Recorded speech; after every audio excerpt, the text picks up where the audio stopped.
அஸ்ஸலாமு அலைக்கும் வரஹ்மத்துல்லாஹி தஆலா வபரகாத்துஹு. அஊது பில்லாஹி மினஷ் ஷைத்தானிர் ரஜீம். பிஸ்மில்லாஹிர் ரஹ்மானிர் ரஹீம்.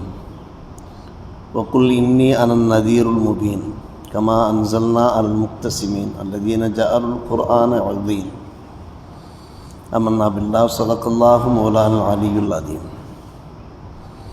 நபியே, நீங்கள் மக்கா குறைஷிகளை பார்த்து சொல்லிவிடுங்கள், நிச்சயமாக நான் பகிரங்கமான முறையிலே அச்சமூட்டி எச்சரிப்பவனாக இருக்கிறேன்.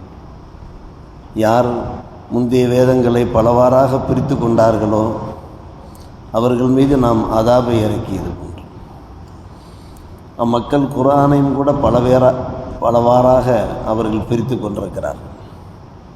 நம்முடைய ரப்பின் மீது ஆணையாக நிச்சயமாக அவர்களிடத்தில் அவர்கள் எப்படியெல்லாம் செயல்பட்டார்கள் என்பது பற்றி அத்தனை பேரிடத்திலே மறுமையிலே விசாரணை செய்வோம். ஃபவரப்பிக லனஸ்அலன்னஹும் அஜ்மஈன் அம்மா கானூ யஅமலூன் என்று அல்லாஹ் சூரா அல் ஹிஜ்ர் 15ஆம் அத்தியாயத்தில் 89ஆம் வசனத்திலிருந்து எடுத்துரைத்து கொண்டிருக்கிறான். குறைஷி காஃபிர்கள், இறை நிராகரிப்பாளர்கள், இறை வேதத்தை ஏற்க மறுத்தார்கள், தூதுவத்தை மறுத்தார்கள். பல வகையில் பெருமானார் ரசூலே கரீம் ஸல்லல்லாஹு அலைஹி வஸல்லம் சங்கடங்களை கொடுத்து கொண்டிருந்தார்கள். அல்லாஹ் ரப்புல் ஆலமீன் அவர்களை பார்த்து பேசும்படி சொல்லுகிறான், நான் உங்களை பகிரங்கமாக எச்சரிக்கை செய்கிறேன்.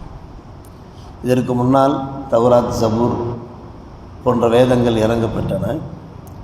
அந்த வேதங்களை அம்மக்கள், அந்த சமுதாயத்தை சார்ந்தவர்கள் பலவாறாக பிரித்து கொண்டார். முக்தஸிமீன், தங்களுடைய வெறுப்புக்கு ஏற்ப அதில் உள்ள சட்டங்களை அவர்கள் அமைத்து கொண்டார்கள். இந்த வேதங்களிலே பல்வேறுபட்ட இறை சட்டங்கள் இருந்தன, நடைமுறை குற்றவியல் சட்டங்கள் இருந்தன.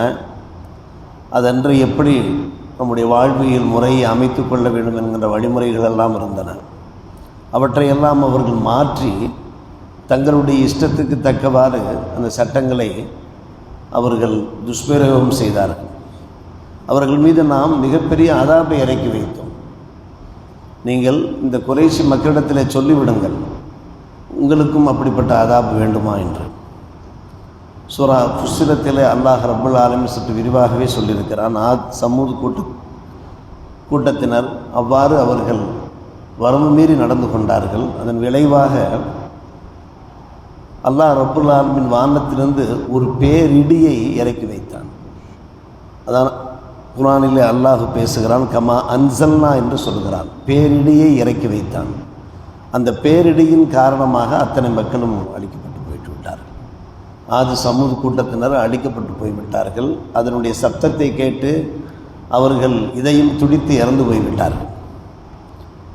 அவர்களுடைய ஹார்ட் அட்டாக்கு ஏற்பட்டு விட்டது. அப்படியே முழந்தாளிட்டவர்களாக இப்படி இறந்து போனார்கள் என்றெல்லாம் நாம் பார்க்கிறோம். அதுபோன்று நான் உங்களையும் எச்சரிக்கை செய்கிறேன். நீங்கள் குர்ஆனை பலவாறாக பிரிக்க பார்க்கிறீர்கள், சில சட்டங்களை ஏற்கிறீர்கள், சில சட்டங்களை ஏற்பதில்லை. இதெல்லாம் இன்றைக்கு காலத்திற்கு நடைமுறைக்கு தோதுவாக இல்லை என்றெல்லாம் நீங்கள் தத்துவம் பேசிக் கொண்டிருக்கிறீர்கள், வேதாந்தம் பேசிக் கொண்டிருக்கிறீர்கள். அப்படியெல்லாம் ஒன்றும் கிடையாது. இது உலக பொதுமுறையாக இருக்கிறது, மறையாக இருக்கிறது. கியாம நாள் வரை இதனுடைய சட்டத்திட்டங்கள் பின்பற்றப்பட வேண்டும். இதில் நீங்கள் கை வைத்தீர்கள் என்றால், இதில் உள்ள குற்றவியல் சட்டங்களை எல்லாம் நீங்கள் மாற்ற முனைந்தீர்கள் என்றால், அம்மக்களுக்கு என்ன அதாபை நாம் இறக்கி வைத்தோமோ அது போன்ற அந்த அதாபை உங்களுக்கும் இறக்கி வைத்து விடுவோம் என்று நபியை நீங்கள் பகிரங்கமாக எச்சரிக்கை செய்து விடுங்கள். வக்குல் இன்னி அனன் நதீருல் முபீன் அப்படின்னு. வலீத் இப்னு முகீரா என்று மக்கா குறைஷிகளில் ஒரு கொடுங்கோலர் இருந்தார். ஒரு ரவுடி போன்று இருப்பார். அவர் 16 அடியாட்களை வைத்துக்கொண்டு என்ன செய்வார் என்றால், வரலாற்று நூல்களை பார்க்கிறோம், மக்கள் ஹஜ்ஜுக்காக வருகிற போது ஹரம் ஷரீஃபினுடைய எல்லையிலே இவர் என்ன செய்வார், தன்னுடைய அடியாட்களை நிற்க வைத்துவிட்டு வரக்கூடிய மக்களிடத்தில், நீங்கள் முகமது நபியை சந்திக்காதீர்கள், அவரை நீங்கள் அணுகாதீர்கள். அவர் எப்படிப்பட்டவர் தெரியுமா? அவர் ஒரு குறிகாரராக இருக்கிறார், அவர் ஒரு சூனியக்காரராக இருக்கிறார், அவர் ஒரு கவிஞராக இருக்கிறார், அவர் ஒரு பாடகராக இருக்கிறார் என்றெல்லாம் சொல்லி என்ன செய்வார்கள், கவனத்தை திருப்பி விடுவார்கள். இதுதான் அவருடைய வேலையே, வலீத் இப்னு முகீராவுடைய வேலையே இதுதான். இது பற்றியெல்லாம் குர்ஆனில் பல இடங்களில் அல்லாஹ் ரப்புல் ஆலமீன் எடுத்துரைத்திருக்கிறாங்க. முஹம்மது நபி அவர்களை பற்றி ஸல்லல்லாஹு அலைஹி வஸல்லம் இப்படியெல்லாம் குறைஷி குஃபார்கள், அந்த குறைஷி தலைவர்கள் பொய் பிரச்சாரம் செய்து கொண்டிருந்தார்கள். நீங்கள் முஹம்மது நபியை சந்திக்காதீர்கள் எல்லாம் சொல்லி கொண்டிருந்தார்கள். என்ன ஆனது? அந்த 16 பேரும் ஹலாக்காக்கப்பட்டு விட்டார்கள், அழிக்கப்பட்டு விட்டார்கள். 16 அடியாட்களும் அழிக்கப்பட்டு விட்டார்கள். இந்த சம்பவத்தை அடிப்படையாக வைத்துத்தான் இந்த இறைவசனமே இறங்கியதாக சத்திய சஹாபிகள் நமக்கு விவரித்து சொல்கிறார்கள். ஒரு பக்கம் என்ன செய்தார்கள்? முஹம்மது நபி ஸல்லல்லாஹு அலைஹி வஸல்லம் அவர்களை பற்றி புழுதி வாரி தூற்றினார்கள். அவர் ஒரு கூறுகிறார், ஒரு சூனியக்காரர், ஒரு கவிஞர், ஒரு பைத்தியம், மஜ்னூன் என்றெல்லாம் குர்ஆனில் வருகிறது. இப்படியெல்லாம் அவர்கள் பேசும். மறுபக்கம் குர்ஆனை பற்றியும் அவர்கள் தவறாக சொன்னார்கள். இந்த குர்ஆன் எல்லாம் இட்டுக்கட்டப்பட்ட அசாத்தீருல் அவ்வலீன் என்ற அரபியிலே வரும், குர்ஆனிலே வரும். முன்னோர்களால் இட்டுக்கட்டப்பட்ட விஷயங்கள், இந்த குர்ஆனில் உள்ள விஷயங்கள் எல்லாம் சூன்யமாக இருக்கிறது, இதிலெல்லாம் ஆருடமாக இருக்கிறது, யாரும் நம்ப வேண்டிய அவசியம் இல்லை என்று குர்ஆனை பற்றும் அவர்கள் தூற்றிக் கொண்டிருந்தார்கள். அவர்களுக்கும் இங்கே எச்சரிக்கை விடுக்கப்பட்டிருக்கிறது. அருமை சகோதரர்களே, பெரியவர்களே, அதே போன்றுதான் குறைஷி காஃபிர்களில் மிகப்பெரிய விரோதிகளெல்லாம் இருந்தார்கள். அவர்களுக்கு வேலையே என்னவென்று கேட்டால் இஸ்லாத்தை பற்றி இழிவாக பேசுவது, கேவலமாக பேசுவது, இஸ்லாத்தினுடைய சட்டத்திட்டங்களை கொச்சைப்படுத்துவது. நாம் கேட்டிருக்கிறோம், உத்துபா, ஷைபா, ரபியாவுடைய பசங்க இவங்கெல்லாம் இருந்தார்கள். ஆசிப்னு வாயில் இருந்தார், அபுல் புஹ்தரி என்று ஒருவர் இருந்தார். இப்படி நிறைய பேர் இருந்தார்கள். ஆனால் அவருடைய நிலைமையெல்லாம் மிக மோசமாக ஆகிவிட்டது. வல்ல அல்லாஹ் எப்படி என் பெருமானார் மூலமாக இப்படி ஒரு கடுமையான எச்சரிக்கை விடுத்தானோ, ஆத் சமூத் கூட்டத்தாருக்கு ஏற்பட்ட அழிவுதான் இழிவுதான் உங்களுக்கு ஏற்படும் என்று எச்சரிக்கை விடுத்தானோ, அந்த எச்சரிக்கை தக்கவாறே அவர்கள் என்ன செய்யப்பட்டு விட்டார்கள், அழிக்கப்பட்டு விட்டார்கள் அன்பான பெருமக்களே. இதில் முக்கியமான விஷயம் என்னவென்றால், இன்றைய காலகட்டத்திலுமே இப்படிப்பட்ட அவதூறுகள் நடைபெற்று கொண்டுதான் இருக்கிறது. குர்ஆனை பற்றிய சங்கிகள் மூலமாக நிறைய அவதூறுகள் பரப்பப்பட்டு கொண்டே இருக்கிறது. குர்ஆனிலே உள்ள இந்த குற்றவியல் சட்டங்களை எல்லாம் அமுல்படுத்த முடியுமா? இதெல்லாம் ஒரு கொடுங்கோன்மையான சட்டங்கள், இதை எப்படி அமுல்படுத்த முடியும் என்று குர்ஆனிலே உள்ள பல விஷயங்களை சொல்வதற்கு வேதனையாக இருக்கிறது. பெருமானார் ரசூலே கரீம் ஸல்லல்லாஹு அலைஹி வஸல்லம் அவர்கள் பலதாரமணம் முடித்தார்களே, அதை கூட கொச்சைப்படுத்துகிறார்கள். பெருமானார் ரசூலே கரீம் ஸல்லல்லாஹு அலைஹி வஸல்லம் உடைய மனைவிமாரை பற்றி அவர்கள் விமர்சனங்கள் செய்கிறார்கள். நம் இதயமெல்லாம் துடிக்கிறது. அருமை பெருமக்களே, பெருமானார் ரசூலே கரீம் ஸல்லல்லாஹு அலைஹி வஸல்லம் அவர்கள் ஒரு நற்குண சீலராக, உலக மக்களுக்கே ஒரு சிறந்த ரஹ்மத்துல் ஆலிமீனாக திகழ்ந்தவர்கள். அவர்களை பற்றி என்னென்னவெல்லாம் பேசுகிறார்கள். இப்படி குர்ஆனில் என்னென்ன விஷயங்கள் ஹலாலாக்கப்பட்டிருக்கிறதோ, ஹலாலாக்கப்பட்ட விஷயங்களெல்லாம் கொச்சைப்படுத்துகிறார்கள்.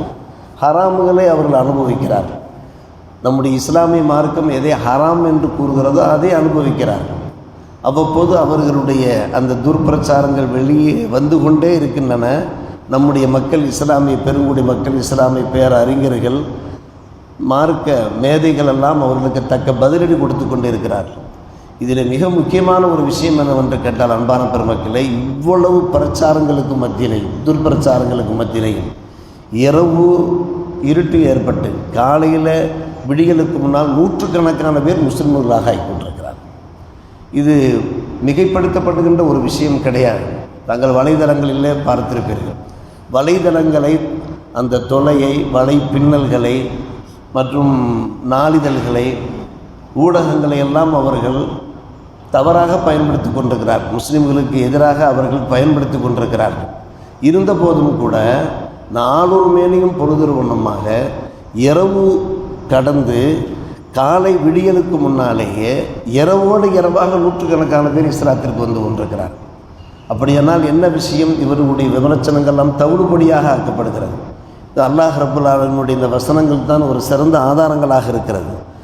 ஒன்றும் உங்களால் பண்ண முடியாது என்று அல்லாஹ் சொல்லுகிறான். நீங்கள் சொல்லிவிடுங்கள், நாம் கடுமையான இரங்கமான ஒரு எச்சரிக்கை செய்யக்கூடியவனாக இருக்கிறேன். இதற்கு முன்னாலும் இப்படித்தான் அவர்கள் பல மாதிரி என்ன செய்தார்கள், பிரச்சாரம் செய்து கொண்டிருந்தார்கள். இவர்களும் கூட குர்ஆனை இல்லீன் என்றாலே பலவாறாக என்ற அர்த்தம். குர்ஆனில் உள்ள பல விஷயங்களை சிலதை ஏற்பது, சிலதை மறுப்பது, சிலதை மாற்றுவது, கொச்சைப்படுத்துவது, இப்படி செய்து கொண்டிருக்கிறார்கள்.